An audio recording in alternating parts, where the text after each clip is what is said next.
Está con nosotros Roberto Moscoso, siempre es un placer conversar con él, secretario ejecutivo de Unidad Nacional. Roberto, buenos días, gracias por estar con nosotros esta mañana. Gracias, querido Diego, un abrazo para ti, un saludo atento a toda la audiencia.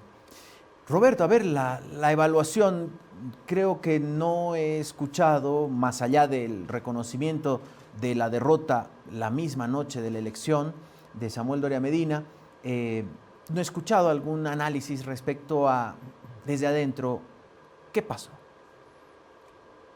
Bueno, primero fue una sorpresa, creo que para todos, incluso obviamente para nosotros, pero incluido para Rodrigo. Creo que eso está claro, fue una sorpresa. Y creo que hay varios elementos que tienen que ver con esto. Yo creo que el primer elemento fue la guerra sucia. Ha habido una guerra sucia, existe hoy en el panorama electoral una guerra sucia muy cruenta. Hubo una guerra sucia muy dura contra Samuel Doria Medina, contra el Frente Unidad. Está claro que eso fue propiciado por el Frente de Tuto, que no hay donde perderse, y con un enclave muy importante en Junior Arias, en Santa Cruz, y su canal de televisión, que fueron los que propagaron pues, cotidianamente y persistentemente una guerra sucia, no solamente en medios, sino fundamentalmente en redes. Bien, en redes tú puedes poner lo que tú quieras, ahí no hay aval de nadie, no hay responsabilidad de ninguno, y eso ocurre porque nuestra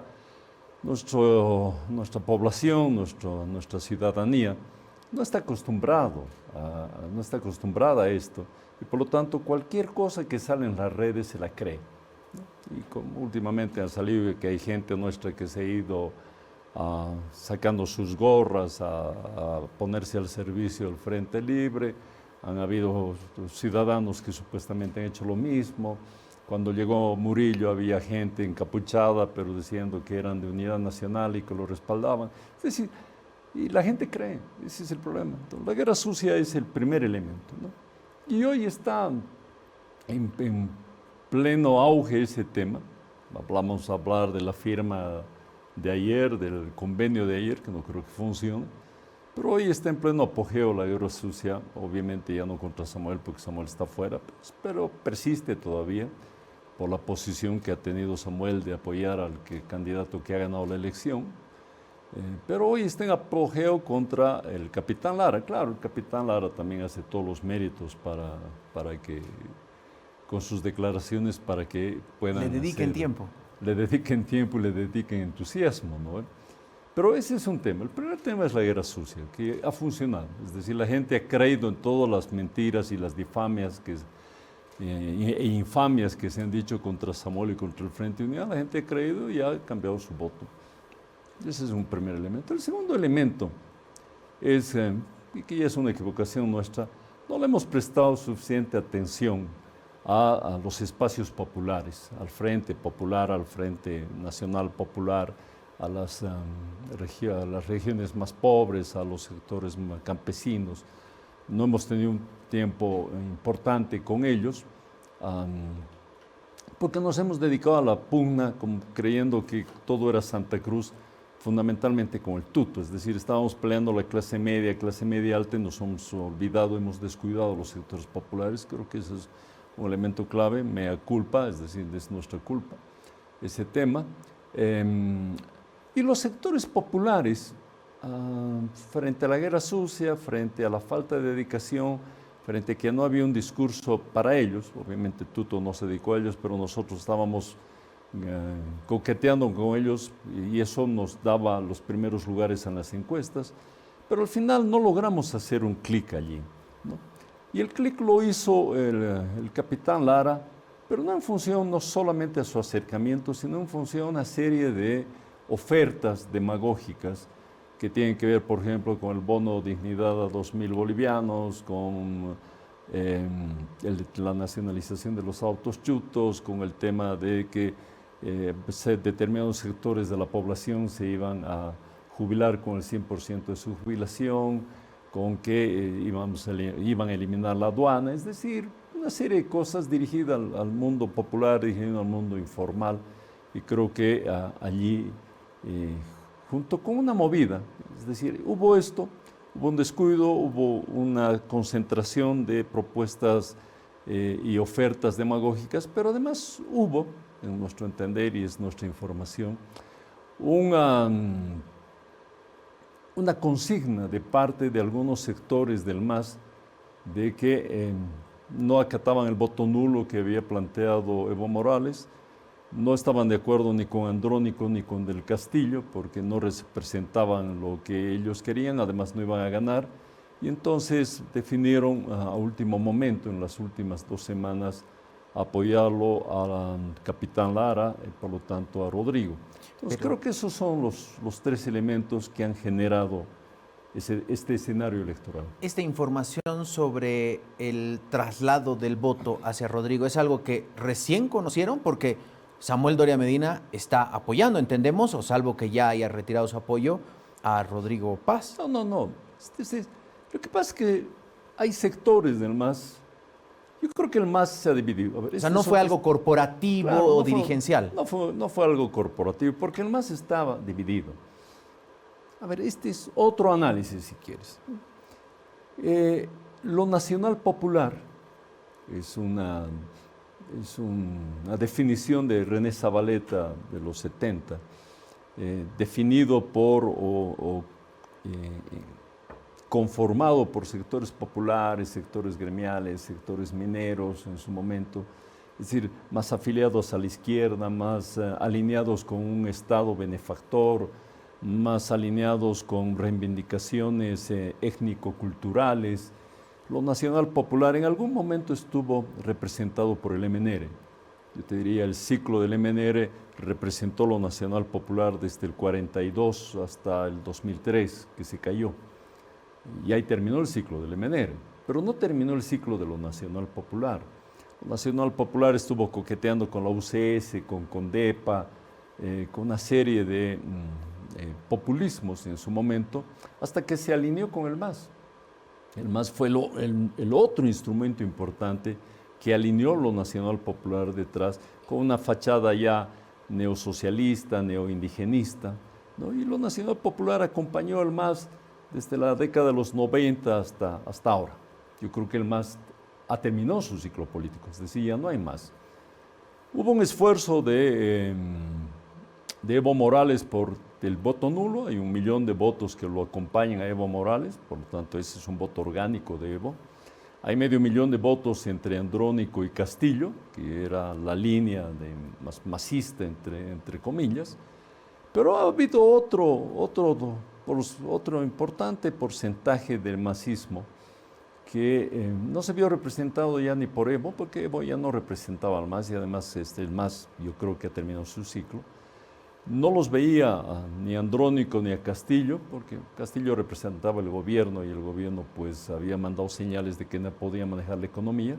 Entonces hay sectores populares que antes habían votado por el MAS y ahora optaron por votar por Rodrigo, ¿no? Esa es la otra explicación. Son explicaciones de la guerra sucia, un descuido nuestro, una serie de ofertas del capitán Lara y de Rodrigo y un movimiento que hicieron determinados sectores y bases del MAS. ¿Cómo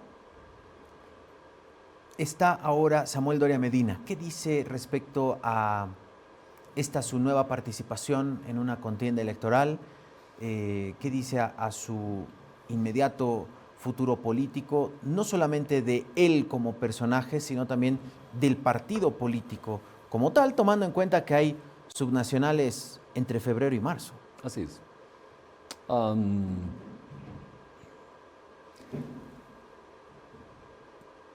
La oferta nuestra fue una oferta de centro político.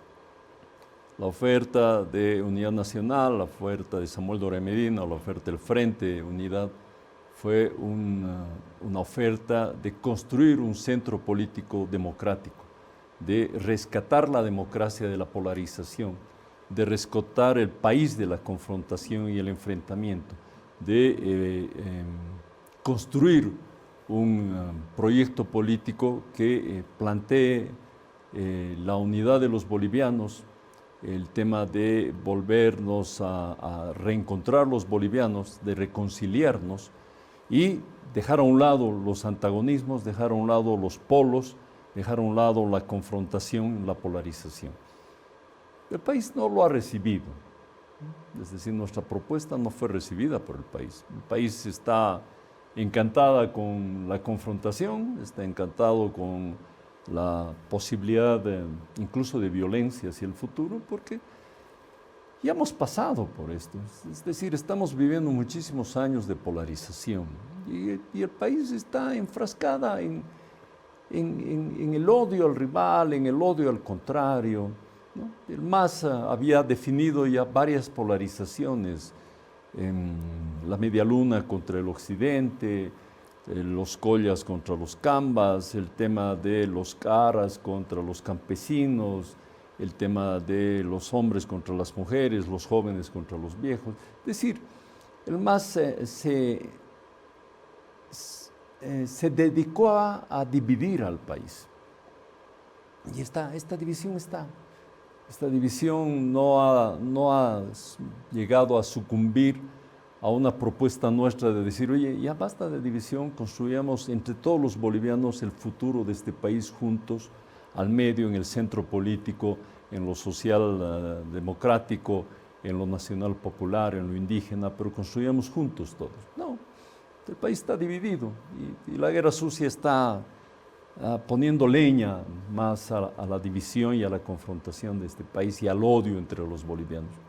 Entonces nosotros lo lamentamos, nosotros vamos a mantener nuestra posición de que es necesario un centro político, un centro ideológico, la reconciliación de los bolivianos, y Samuel Doria Medina y Unidad Nacional va a persistir en nuestra posición política de que tenemos que construir una Bolivia para todos los bolivianos y no en el marco de la confrontación.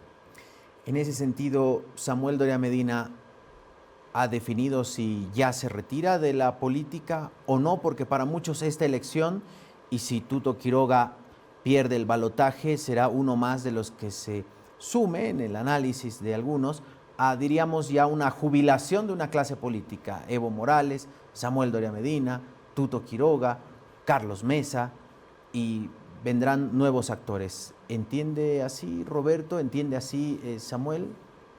Mira, nosotros no entendemos el tema como que protagonismos necesarios, ¿no? Yo creo que el protagonismo de Samuel Doria Medina estuvo en la construcción y está en la construcción de un centro político. Es decir, ya si tiene un rol electoral posteriormente, esa es otra cosa. Pero el rol político de unidad nacional, de Samuel, de todos nosotros, es ese, el de construir el centro político, y creo el centro ideológico, el centro democrático en el país.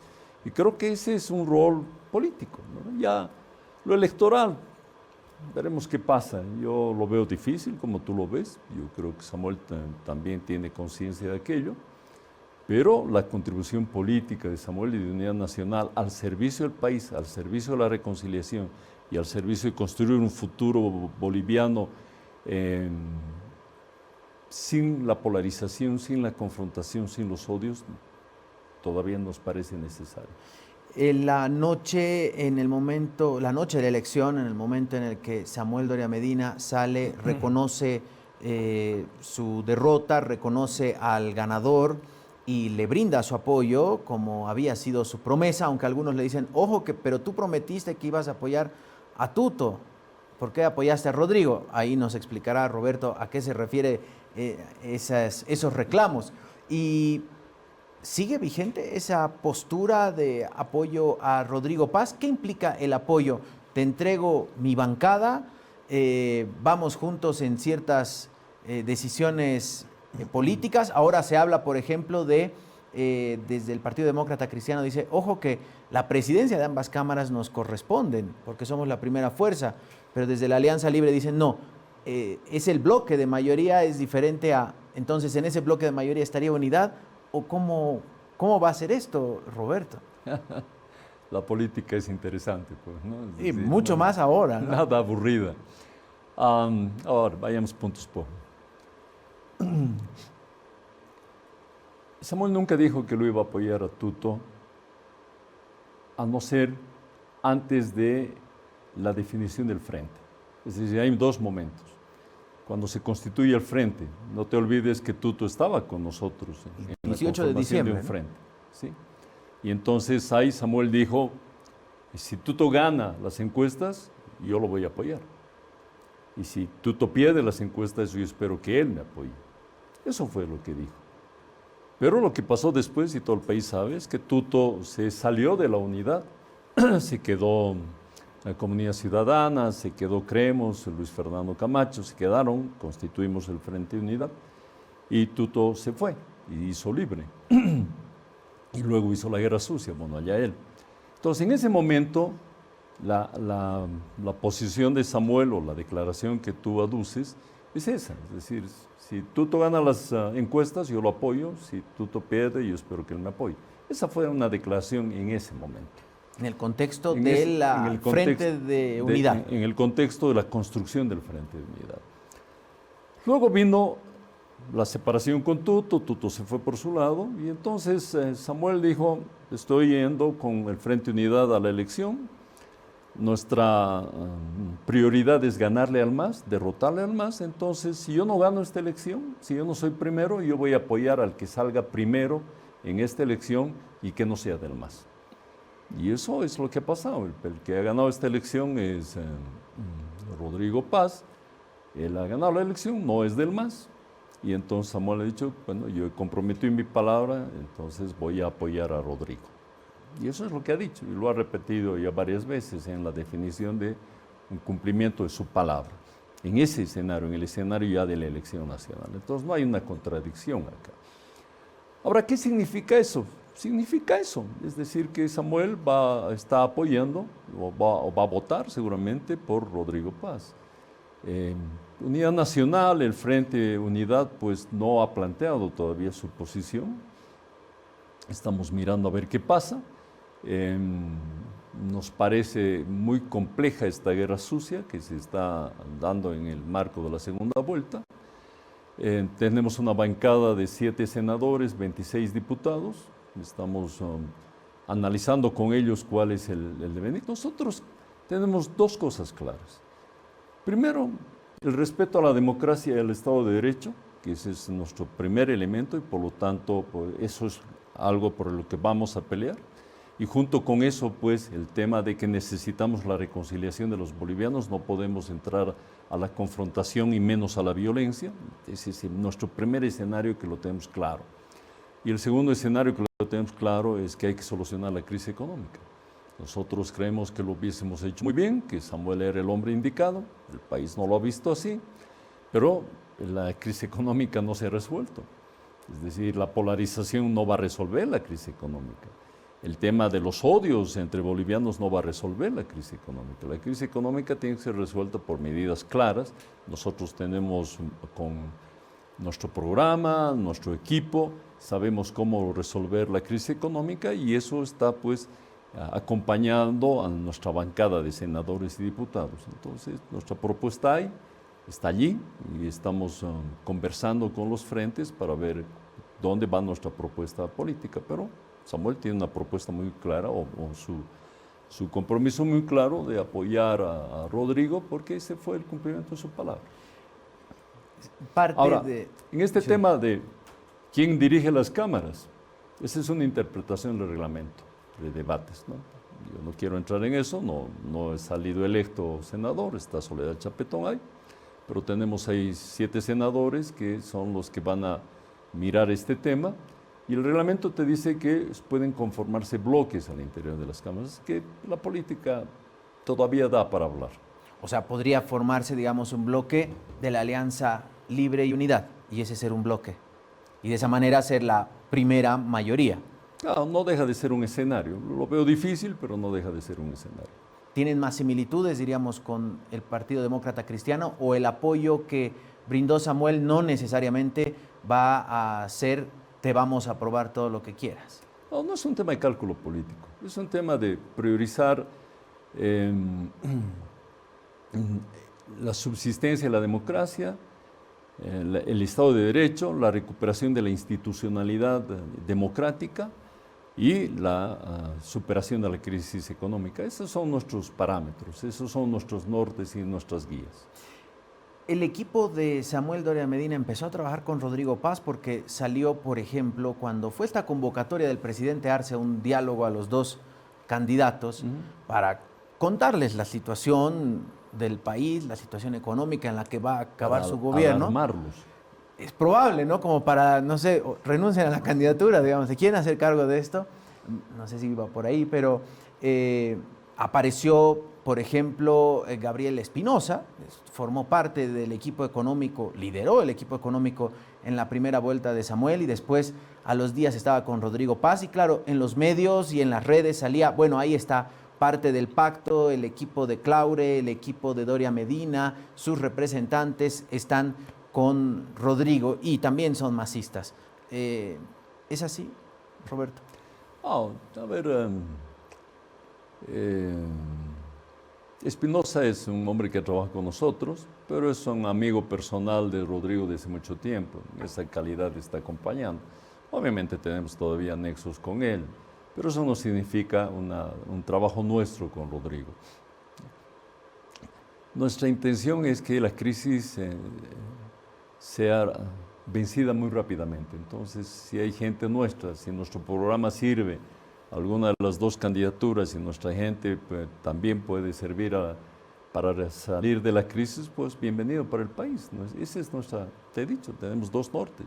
El primer norte es la democracia y la institucionalidad democrática junto con el centro político y centro democrático, y el otro norte es la solución de la crisis económica. Entonces, los dos nortes están definiendo nuestro camino político en este momento y electoral.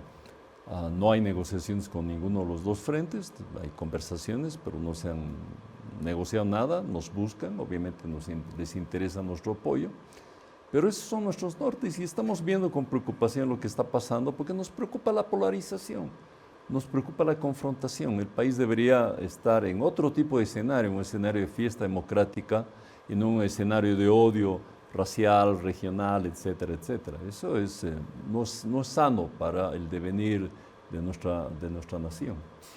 Roberto, has mencionado muchas veces el tema de la guerra sucia, del que dices han sido víctimas y parte de, diríamos, los resultados obtenidos ha sido esta campaña de guerra sucia que vemos continúa y más allá de lo que pase, lo que haya pasado ayer, inferimos que no va a ceder.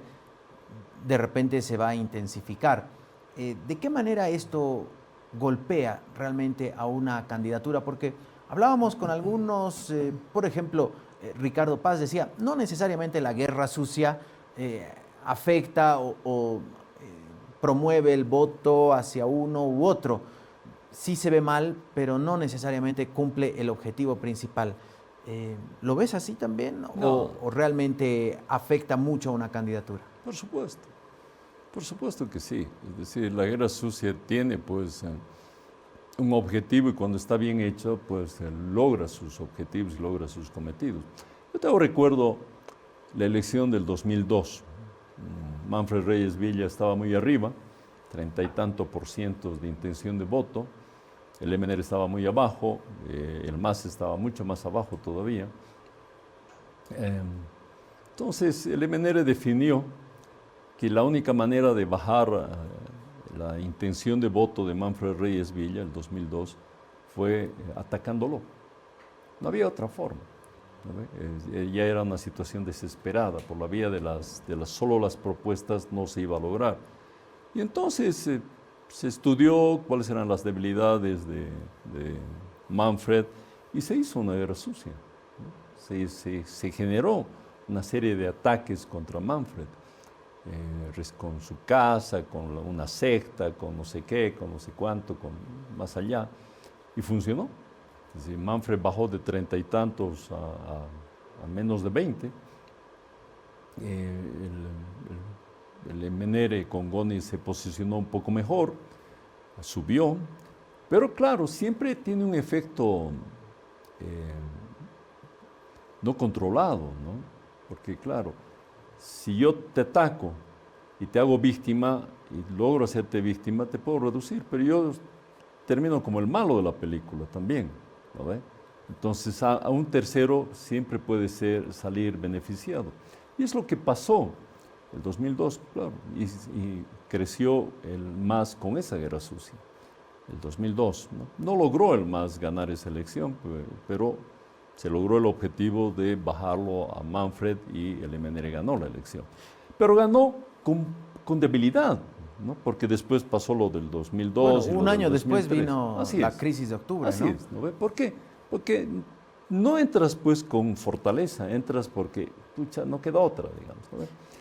Y es lo que está pasando, lo que pasó en la primera vuelta fue eso, ¿no? Tuto se encargó de atacarnos, nos bajó, pero claro, no calculó el efecto de que un tercero suba y gane, ¿no ve? Claro, no es solamente eso, hay los otros dos elementos que a mi juicio, también acompañan esa guerra sucia.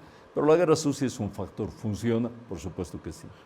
¿Entiendes que, por ejemplo, lo del 21 de febrero del 2016 fue una guerra sucia? 3 semanas antes del referéndum, salir con un certificado de nacimiento diciendo Evo Morales tuvo un hijo, que después finalmente el mismo periodista dijo no había sido cierto el certificado. ¿Entiendes que pasó eso también o no? Pues es probable, pero eso no está claro todavía, ¿no ve? Yo no sé si eso fue una guerra sucia o solamente fue una denuncia.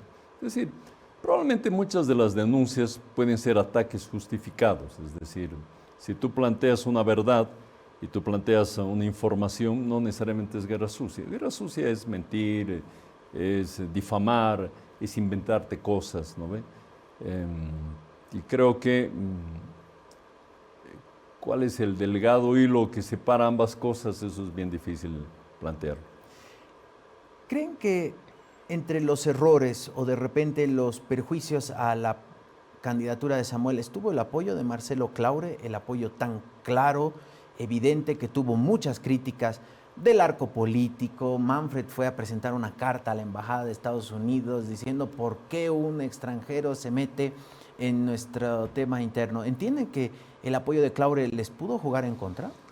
Ahí viene este análisis de lo nacional popular, ¿no? Lo nacional popular, los sectores que componen lo nacional popular, que son sectores gremiales, campesinos, obreros, mineros, todo lo informal, si quieres, fundamentalmente afincado en el occidente de este país, es pues absolutamente nacionalista, ¿no?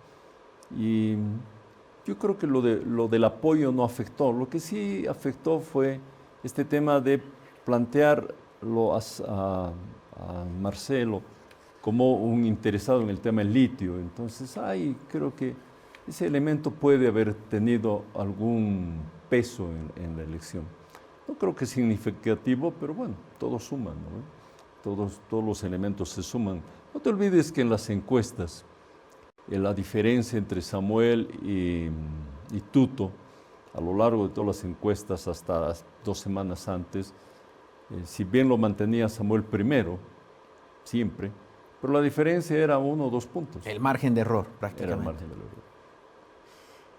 ¿Fueron realmente las grandes perdedoras las encuestas, una vez más, en el proceso boliviano?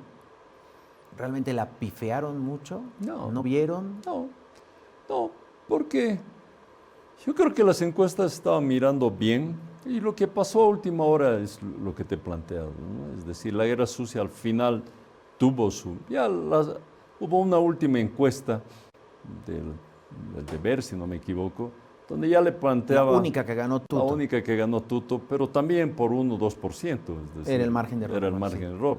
Pero Entonces, digamos, el efecto Rodrigo Paz era como el... Sí, pero Rodrigo venía creciendo. Pero Rodrigo venía creciendo, ¿no ve? Y había un voto de no sabe, no responde muy importante, que era más o menos 20% junto con el nulo, que era otro 20%.